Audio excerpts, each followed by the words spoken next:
All right, we are all ready. Welcome back, everybody. Thank you very much for joining us for another SPS seminar.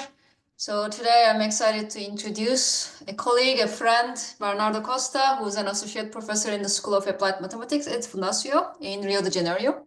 He first graduated in École Polytechnique in 2009, and then he moved to his PhD in mathematics from Université Paris Sud in 2012.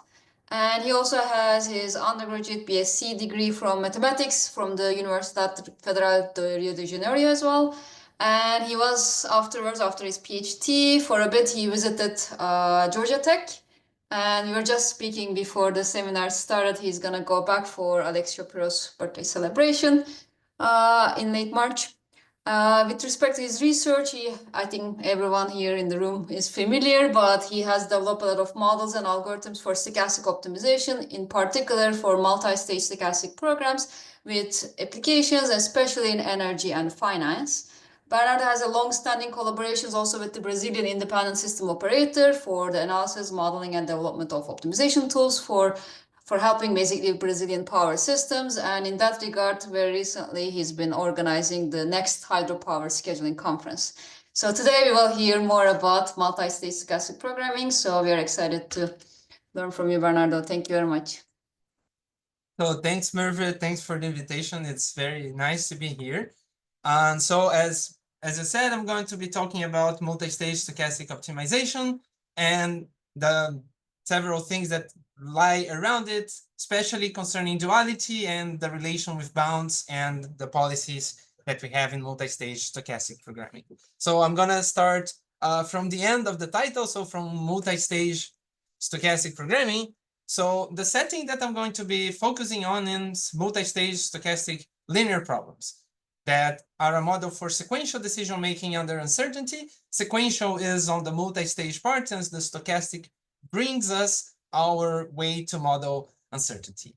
And the standard problem that I'll be looking at is this minimization of these expected running costs of our decisions, YT. But the problem also has a state xt that appears on this constraint here, which is a dynamical constraint. And it's dynamical because it links xt minus 1 and xt through the decision or control, depending on where you come from, yt. So this looks a lot like linear problem, but has some special structure that's very interesting, and it's a very flexible way to model these problems.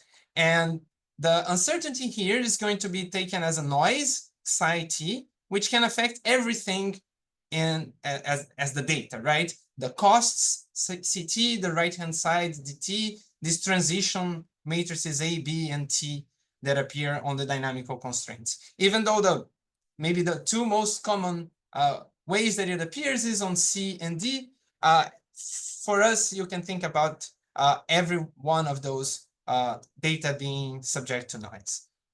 And of course, since you're taking decisions in sequence, you cannot take your decisions in a look-ahead fashion. So you also add these non-anticipativity constraints that your decision can only use the information that you have at a given time t. So the control yt and the resulting state depend only on the information available at time t, which is the realization of the uncertainty up to that time t. Okay, so the standard application for that, as you might have expected, is hydrothermal energy management in Brazil. And the problem is to optimize the use of water and thermal power plants, so water is going to hydro plants, to meet the electricity demand of Brazil. And there are several problems, and I'm going to be thinking a lot about the planning problem or the strategic problem, where you look a long time in the future, so typically 60 or 120 months in the future, so you have that many stages of your problem. So this is a very long stochastic programming problem. Xt is the water stored in each reservoir. Typically, they have been aggregated in 4 or 12 regions in Brazil, so we don't have too many states here. YT models all the decisions that you take, so the hydro and thermal generation, energy exchanges if you have a lot of nodes in your network, and everything else that you might need. So extra variables to model a bit more complexity into the system. CT, as you imagine, are the unit costs for the thermal unit. So this is what you're going to be paying at each month. You pay for the fuel that you use in thermal units. And finally, DT represents the net demand for electricity in one equations. And on the other equations, DT contain water inflows that are going to affect your problem. So today, I'm going to be talking about dynamic programming to solve this multi-stage stochastic programming problems. Then I'll start with duality to talk about STDP algorithm and how it produces lower bounds. I'm going to use duality again to talk about algorithms that build upper bounds. And finally, I'm going to finish with policies that have guaranteed quality and what does it mean precisely. So the biggest problem with multi-stage stochastic programming is that you have way too many scenarios. So if you discretize the random variables xi in n realizations at each stage, what happens is that the number of scenarios grows exponentially with time. And so if you have an idea of a solution that is giving you all the values of xt and yt for all possible scenarios, this is impossible to compute. And even for a relatively small number of stages because of this exponential growth. And so some simplification of the structure of the problem is needed. And the simplification that we are going to use is that the noise, the stochastic process underlying the stochastic optimization problem, is stage-wise independent, so that the decisions after time t depend only on the state xt. You're going to choose based on the uncertainty that is revealed to you, but the uncertainty at time t+1 doesn't depend on the uncertainty at time t. And therefore, what you can do is define value functions, v1, v2, vt, as the expected cost starting from one point in time until the end, as I have done here. And I'm not going to detail very much the constraints and everything on this optimization problem, but this is an optimization problem starting from time t+1 until the end. And because you can do the same equation for time t, starting at xt-1, you only have one further term. And this way, you can use dynamic programming to calculate the value functions vt recursively. You start from 0. At the end of your horizon, you don't have any more costs to incur. And then you go back, taking each realization of the scenario, looking at the optimal decision given the value function, and then taking the average of all these costs to build the value function of the previous stage. So besides giving you a way to handle all this complexity, you also decompose each stage problem on the realizations xi. And these are going to give us what we call these pointwise problems vt dot. So just to make the difference between the vt, which is the expectation of these pointwise problems. But this doesn't solve everything, because even if the value functions vt are convex, because of the special structure of the linear problem, they have no simple formula. So one way to model this is discretize the state space and build a piecewise linear approximation at the chosen point. So here you have this value function, you have this 4 points, and you get a very nice looking piecewise linear approximation of the value function. This already has a little bit of problem because actually this is not defined outside the grid. This is only defined between the chosen points of your grid. So that's one thing. And the other one is that you're still subject to a curse of dimensionality. So even in a relatively small state dimension, the problem becomes intractable if you have to have a grid in dimension, say 12, right? So there's another thing that you need, and the first one is going to be duality. So recalling here the primal and dual formulations of LPs. This might be very familiar to all of you. Maybe the notation is a little bit closer to the problem that I have. So we have C transpose Y, and you have this TY here to recall us this dynamical constraint. I didn't put everything just for simplicity. And you have this Lagrange multiplier lambda that's going to be your dual variable that's going to appear in the dual problem. And weak duality tells us that the Lagrangian of your problem, which is this expression here, which corresponds to relaxing the constraint corresponding to lambda, this bounds the primal problem from below. For every multiplier lambda that you choose, if you optimize the Lagrangian, you are below the value function v. And so this is the basis for the L-shaped algorithm, which is the algorithm for 2 stages. And if you want to make this multi-stage, the stochastic dual dynamic programming is a nice way to do that, because first, it is a multi-stage version that takes into account that you have these value functions, one for each stage. And moreover, it introduces stochastic scenario sampling so that you don't need to go over the entire tree, because the entire tree is also too big. The grid in the space is too big, and the scenario tree is also too big. So one is dealt with value functions, and the other one is dealt with this L-shaped algorithm, multi-staged, so to speak, that you start from valid lower bounds. You randomly select a realization of the uncertainty. So this is the stochastic scenario sampling happening.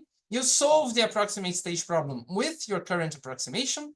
You get the next state, and you use Lagrange multipliers to build a cut for the value functions with this next state, and you repeat, right? So if you have already seen SDDP, this might be familiar to you. For those of you who have not, there is sort of a standard cartoon for that. So these are the value functions v1, v2, vt minus 1, and vt. They are here because they exist, not because you know what they are. But you can try to approximate them. And so you have this under approximations, vt underline, that in this case are given by these two cuts here, because these are piecewise linear functions. And so in the backward phase, what you do, to show again, you construct a cut in the last stage. And then once this cut has been updated, you use this information to build a cut for the previous value function. And then you go backwards until the first stage, and you have a better approximation of the value function at the first stage. And you repeat. So this is a cutting plane algorithm, and it builds outer approximations that are going to hug your value function. And as we have seen, there's a very important actor in this multi-stage problems, which are these Bellman operators, which abstract, if you will, the operation of going from one stage to the previous one. So this Bellman operator BT, which corresponds to solving the problem with a given value function Q, which I have written here as a generic value function. This corresponds to taking the information from Q at the end of time t and propagating it back to the end of time t minus 1, which corresponds to the incoming state xt minus 1. And so this is very nice, because first it allows us to write the dynamic programming recursion in one very concise and abstract and maybe a cryptic line.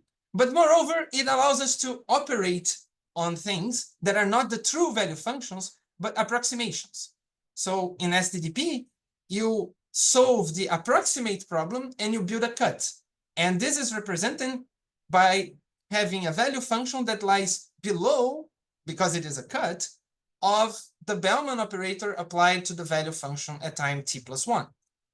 But also, if you have two different Qs, the one that is below the other, the Bellman operator preserves the ordering.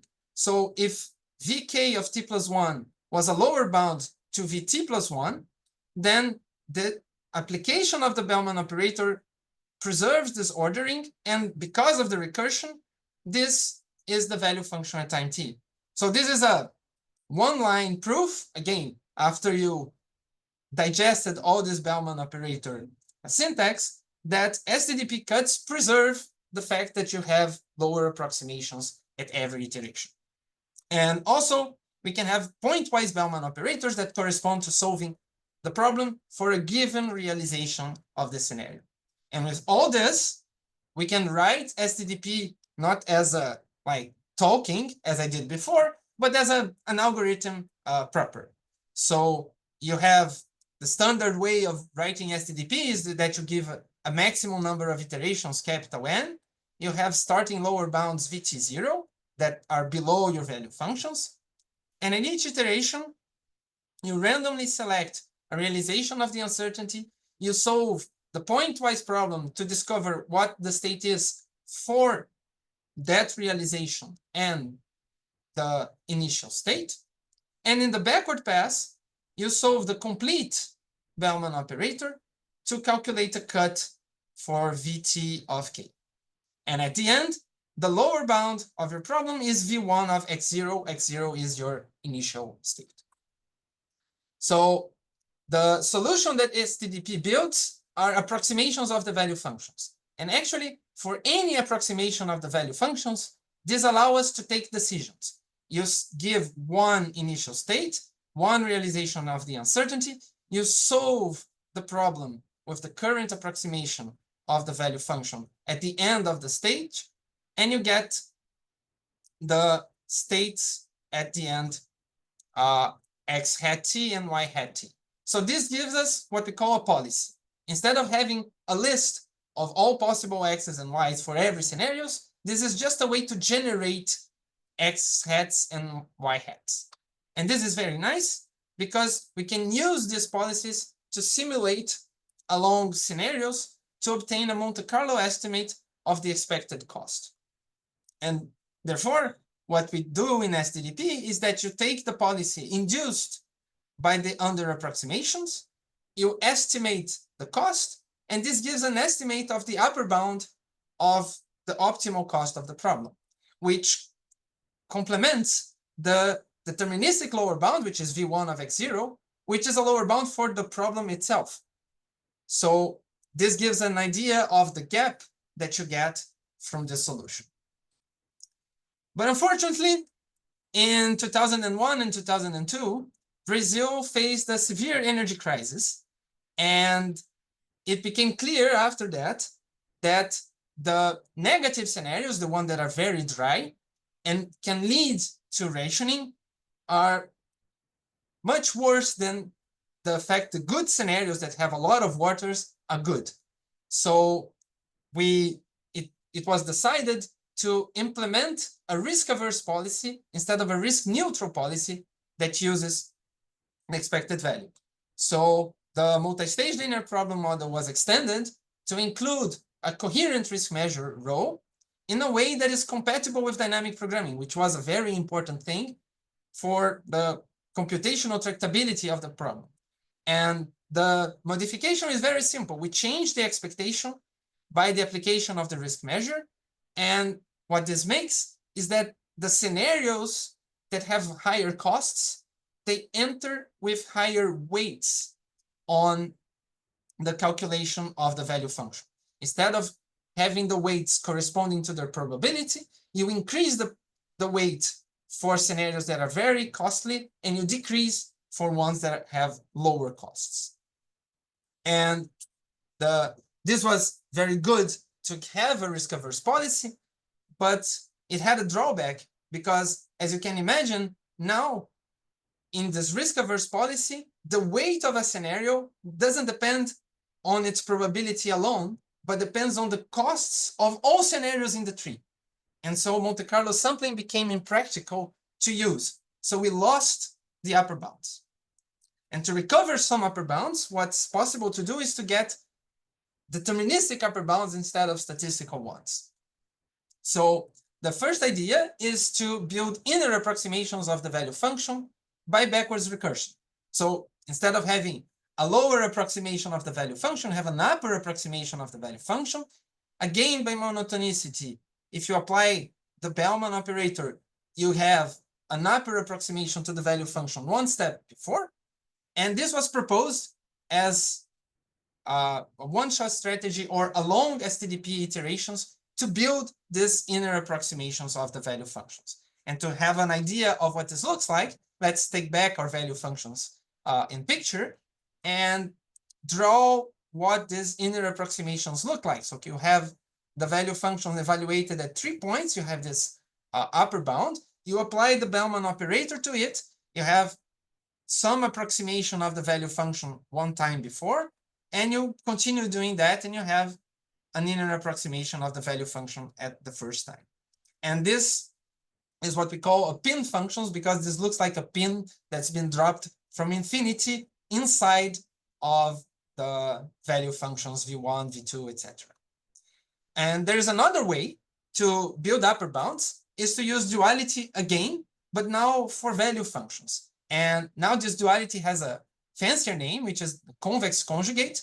So we have the value functions v1, v2, vt, and we conjugate these value functions and get this sort of dual value functions dt, which I have illustrated downstairs.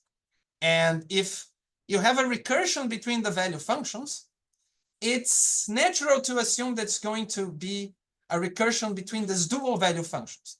The first part is just the definition of dt. dt is the conjugate of vt, and vt is the recursion on vt plus 1. And what you want to do is push this conjugation operator on b and on v. If these were matrices, you would know what to do, but they're not exactly matrices. So, but what happens is that you do get a conjugate Bellman operator and a conjugate value function, which is, well, the conjugate of vt plus 1 is dt plus 1. So this builds a recursion between the conjugate value functions. And just for you to have a look of what this means, this is the primal Bellman operator that we have already encountered. The conjugate Bellman operator looks a lot like the dual problem. It has this extra variable pi of t minus 1, because we have xt and xt minus 1, so you need to have a little bit more of variables in this problem, but this looks a lot like the dual problem. And there's one thing that doesn't very much look like the dual problem, is this expectation constraint here. And the reason this expectation constraint appears is that xt minus 1 in the primal problem appears for every possible scenario at time t. So when you eliminate xt minus 1, it has to appear in all these constraints. So you get this expectation constraint that links the dual variable that corresponds to xt minus 1. And this is a nice time to recall that x is a primal variable and pi is a dual variable, the same way that xt and pi t are going to be primal and dual variables one to the other. And so the dual STDP looks a lot like the STDP algorithm. You have iterations, you have lower bounds. Now for the dual value functions, you have a forward pass and a backward pass. In the backward pass, you solve the problem and you add a cut. But the forward pass is a little bit different, because since the dual problem has this expectation constraint, you cannot decompose it. So you have to solve the problem first and choose the scenario afterwards, which is not very nice. But at least there is a way of doing that. And the reason we get upper bounds is because conjugacy reverses order. If you want this under approximation of the conjugate of the value function, you conjugate this equation again, and you get that d1 conjugate is above v1. And so what you have here as an upper bound is exactly an upper bound of v1 calculated at x0, and it has a sort of complicating looking formula here, but you don't need to care very much about what this complicated formula is. It is exactly what you would expect. You have a lower bound on the dual, you conjugate it, it becomes an upper bound on the primal, and this is what you have to do.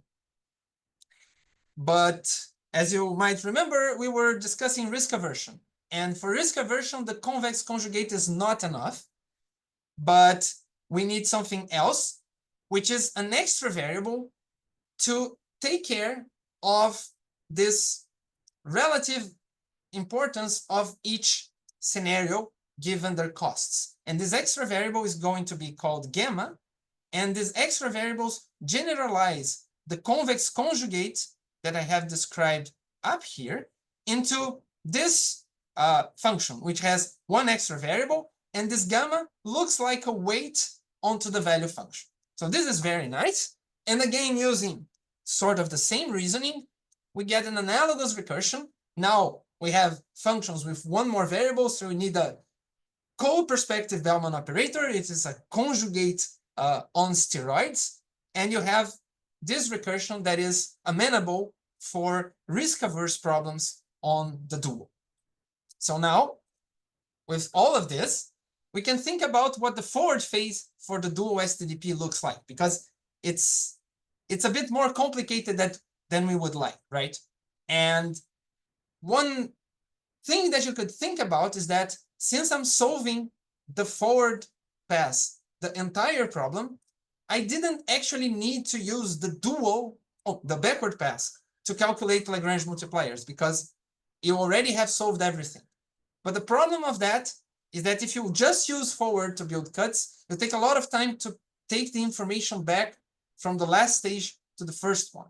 So actually, a good forward phase is very important for convergence of the dual STDP. And in the risk-averse case, we have shown that you can employ importance sampling exactly guided by the probabilities of each scenario. So this is an illustration of an example of hydrothermal management problem. In the left here, we have a very risk-averse problem. On the right, we have a risk-neutral problem. In the right, there's no difference between using importance sampling or the base probabilities as you would expect, because there's no change of probabilities that happen in the risk-neutral case. But in the risk-averse case, using importance sampling accelerates the convergence a lot with respect to using just the base probabilities at each stage.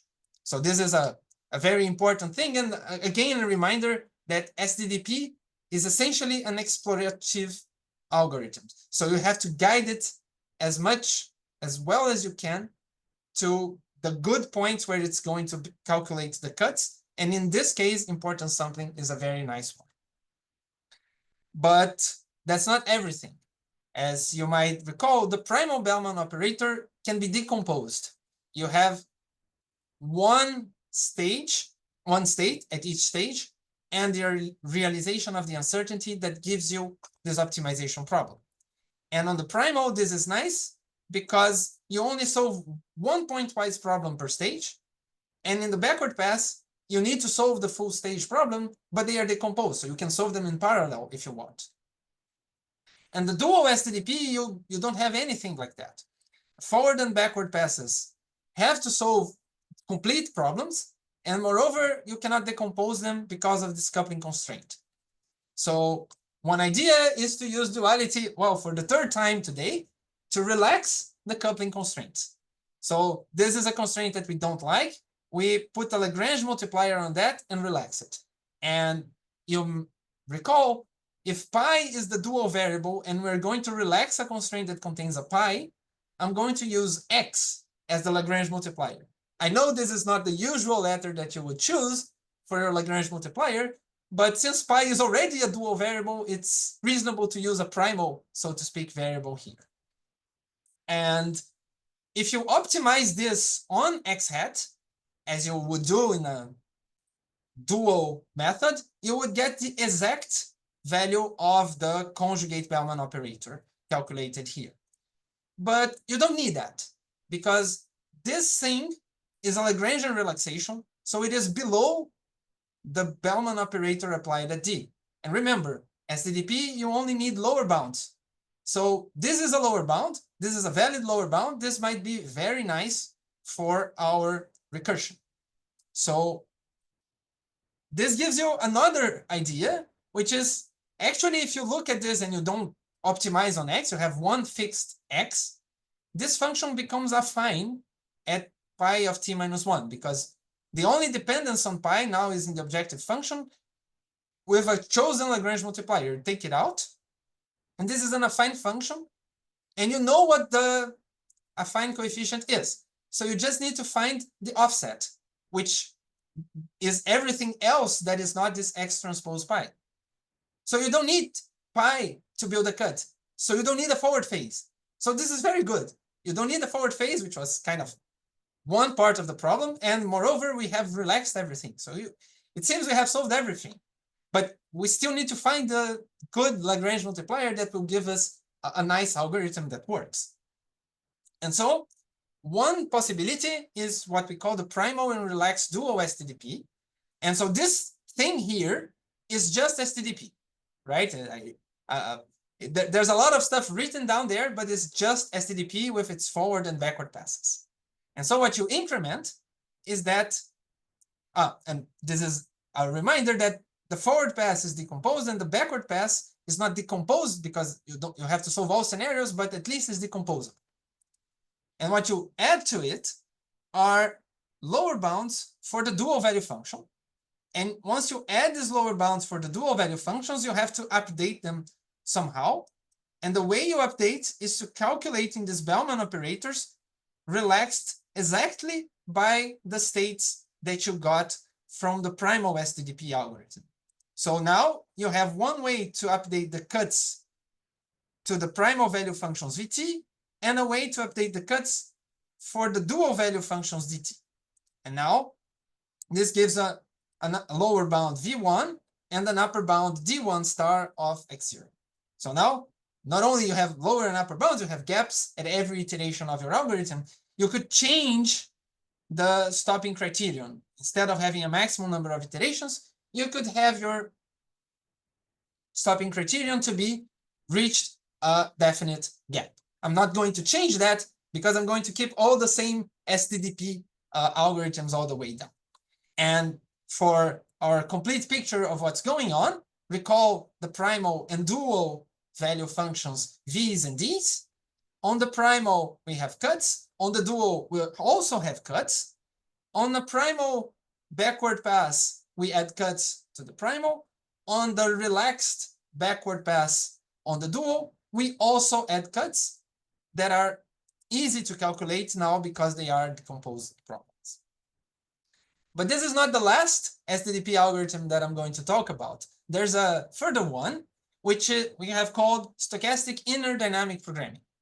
And again, I'm going to start with STDP. This is STDP one more time.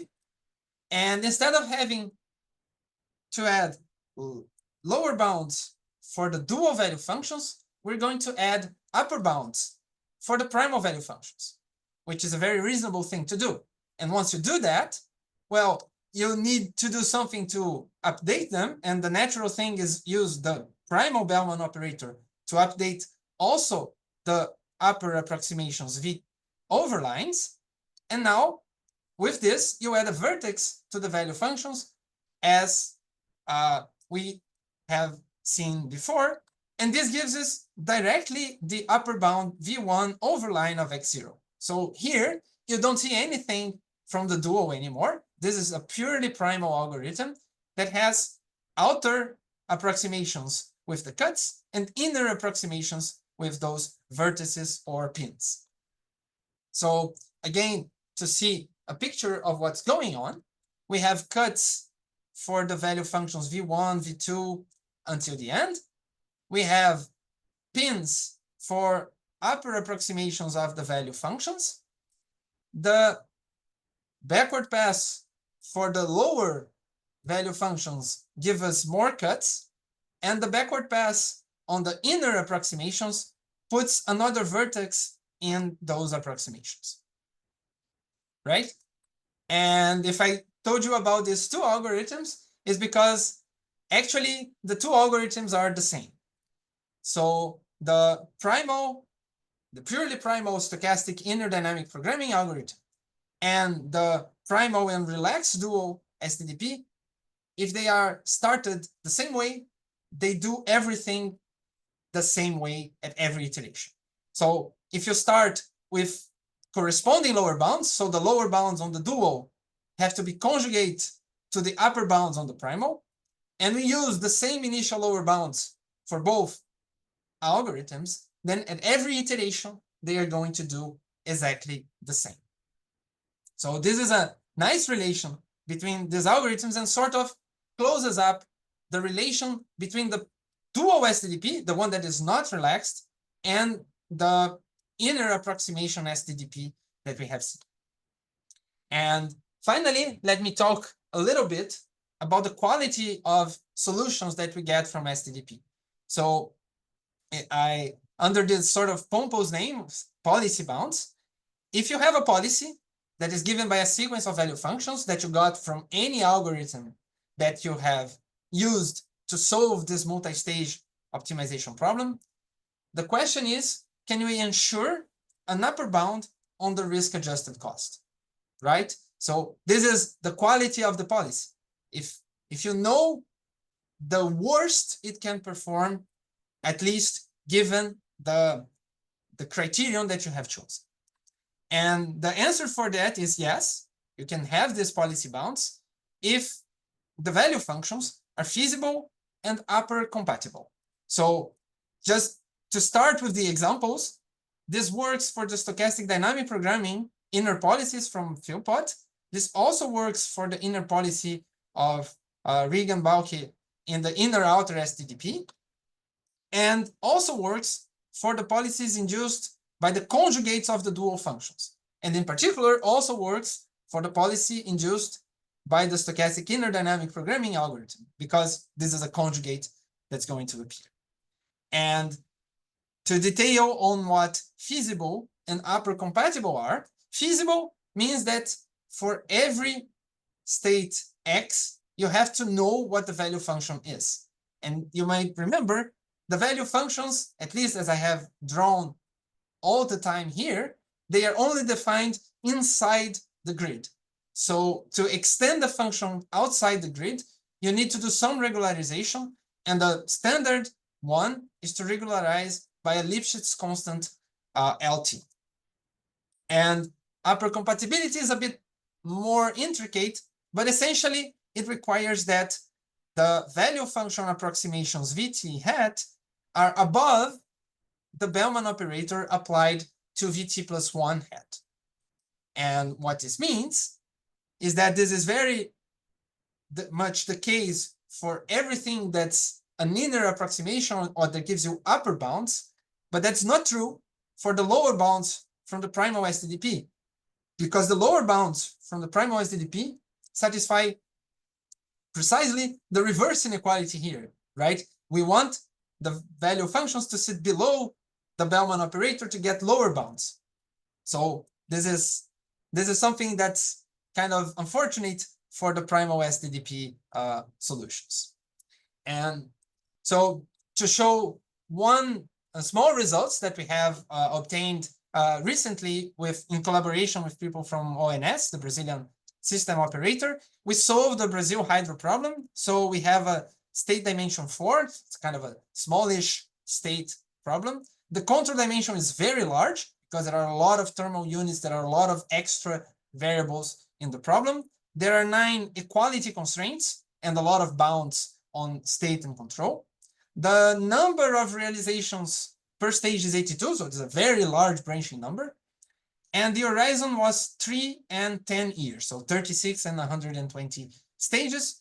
And for the risk measure, we used some combinations of the expected value and the CVAR, which is the typical choice in the Brazilian operation of the system.